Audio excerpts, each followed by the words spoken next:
Hey there, everybody. It's Caitlin, your geeky girlfriend. I'm getting ready to go out and run some errands on my day off.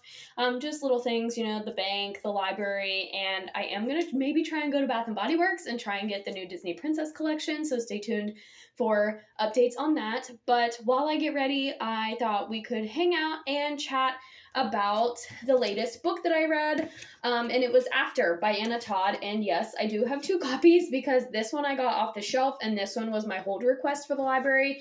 But this one is the 10th anniversary edition, so it has the sprayed edges, looks really nice. It has some bonus content in the back, and then this is the original paperback version.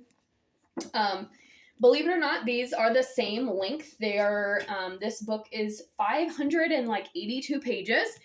So it was a big one. So if you do like book bingo, or if you do anything where you have to read books of a certain length, then this one will get you the points for 500 or more. We're just going to put my hair up in a ponytail because most likely I'm going to end up wearing a hat or an ear cover or something, because I'm pretty sure it's only like 16 degrees or something out. And we'll end up taking a shower tomorrow. So I'm just putting this up. We're going to wash our face because I'm having a really bad breakout right now. But yeah, so let's go ahead and talk about the book. So, like I said, this is Anna Todd, and there is a movie about this book, which I actually have already seen. I believe you can watch all of the movies on Netflix. That was where I watched the first one. And the girl from 13 Reasons Why plays Tess, so she is the female lead. And then I honestly don't know who plays Hardin. I think it's like some unknown guy. Also forgot to say, if you are new here, I'm Caitlin, your geek girlfriend, and this channel has a little bit of everything, but right now the main thing on the channel is books and book reviews, and everything that I review here on the channel does get a full Goodreads review. And here in the YouTube channel, if you're new here, I just kind of give like a general description, kind of talk about some of the tropes, spice level if applicable, and just kind of share some of like the basic things about this book. And then when I go over to Goodreads, I kind of go more into depth about what I liked, what I didn't like about it. So I learned a lot while reading this book, because this book actually started as a One Direction fan fiction, which I did not know when I went to read it. So something that intrigued me about this book was when I was shopping at Half Price Books, one of the last times that I was there, this book actually was on the shelf of erotica. And so naturally, since I have really gotten into the adult romance genre, I was just really intrigued by the fact that it was on the erotica shelf, and I wanted to kind of see what all the fuss was about, because I had seen the movie, and the movie was marketed as kind of like this 50 Shades of Grey for young adults. Like, I'm pretty sure the movie is rated R, but the whole story centers around college kids.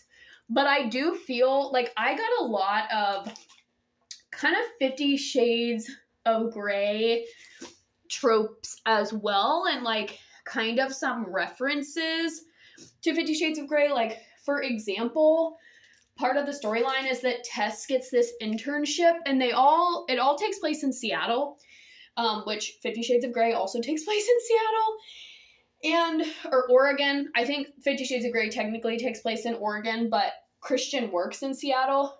But anyway, she gets a job at this internship, working at a publishing company, and the guy who is her boss, his name is Christian.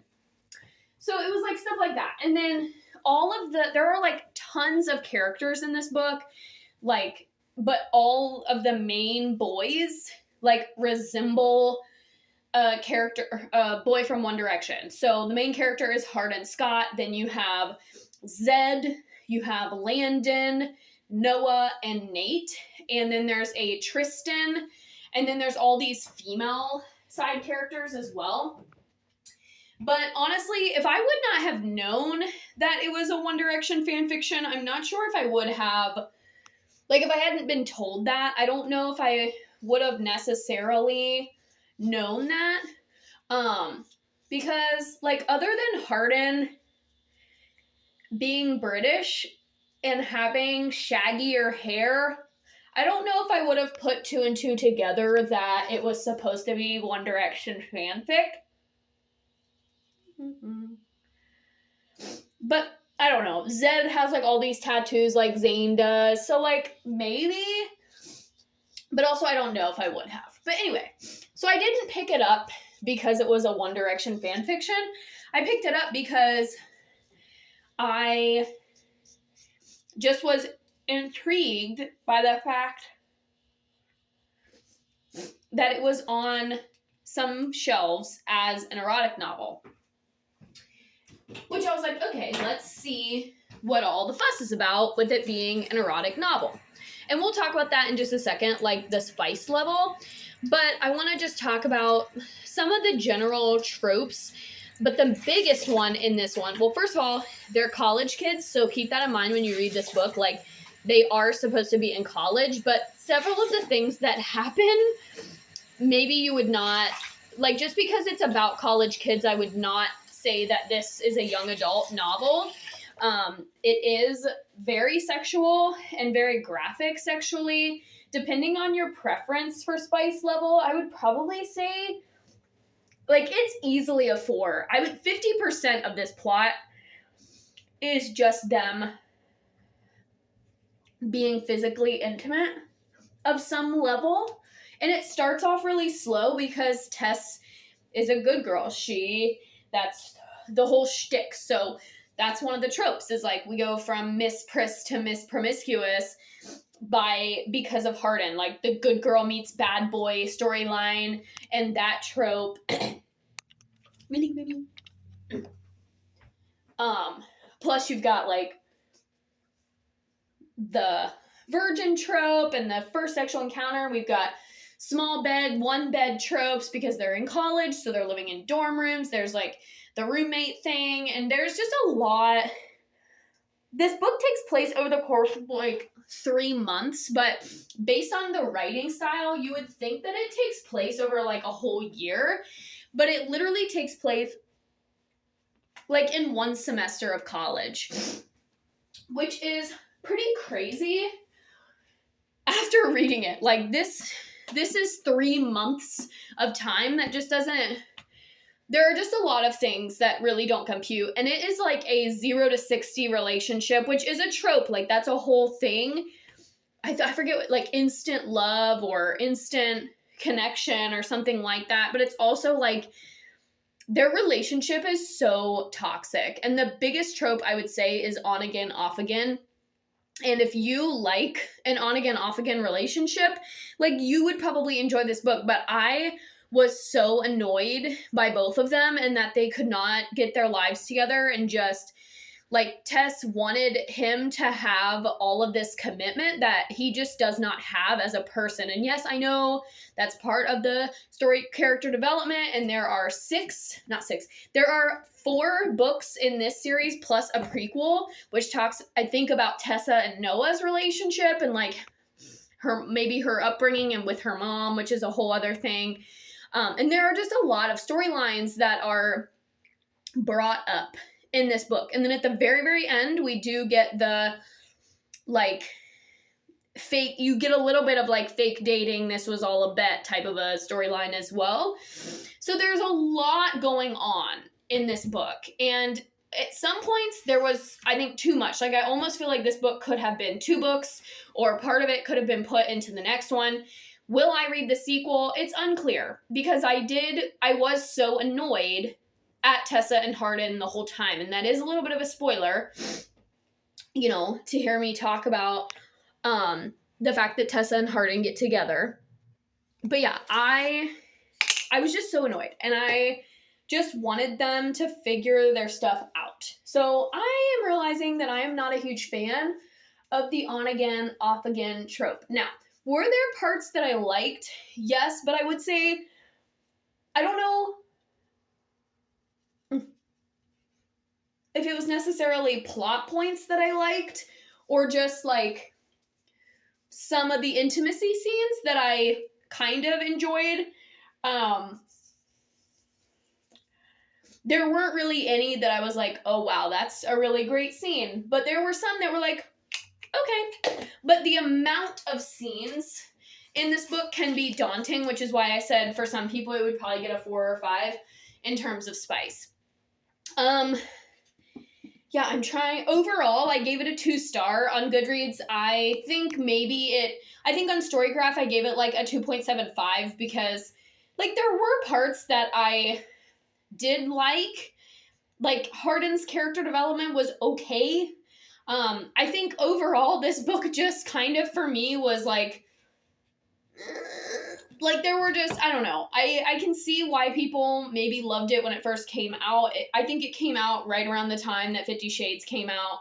So like all of these books were coming out at the same time. And it definitely, like, I can see it having, you know, a kind of a cult following, right? Like, oh, are you team Hardin? Are you team Zed? Like, are you team Noah? Are you team, like, there's all of that going on. And there's family drama. There's just so many storylines and plot points in this book that I was like, Tess kept saying, oh, my head's spinning. He makes me so crazy. And I wanted to just shout, like, you are making me as a reader crazy. Like, and I know it's not, you know, this is a fictional character, so it's the way that it's written.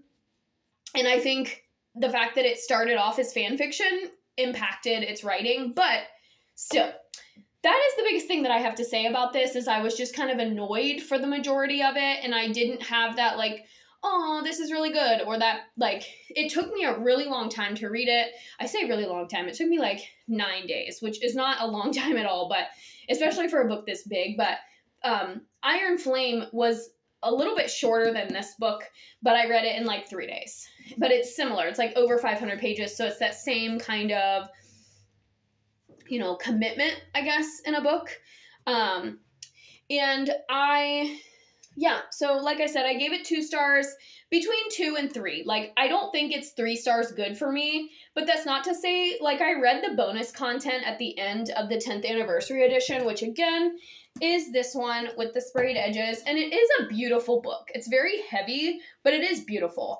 And I read the bonus content, and the bonus content does kind of motivate me to read the sequels now that I know how the story kind of ends, which is a little bit of a cheat and a little bit of a spoiler, but also, like, I have seen the movie, and the first movie, and they made multiple other movies, and they wrote multiple other books, so it's like there's this whole drama about them being on and off again, but then you know that they're going to end up together in the end because of all these books. Like, if this was a 1 book and done, it would have been a lot more dramatic of whether they were going to end up together or not. But there's so many books. Like, obviously, they're going to be drawn to each other for the rest of their lives. So that's why I'm not really rushing to go out and read the second one. But will I? Maybe. Will it be this year? Don't know. We'll see. Just if I'm, like, looking for something to read and I happen to find it on the shelf at the library or something, then maybe. But am I gonna, like, immediately go and put it on my hold requests? No.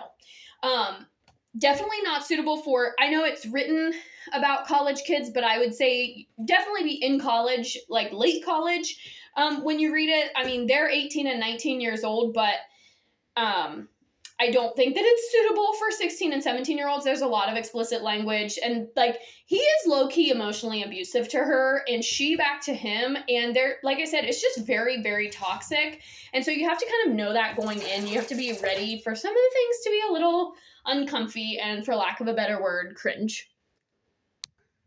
The other thing I think I want to say about this book is if you are a One Direction fan, you might get more of the references and the resemblances between some of the characters and One Direction. I like some of One Direction's songs, but definitely not a massive fan. But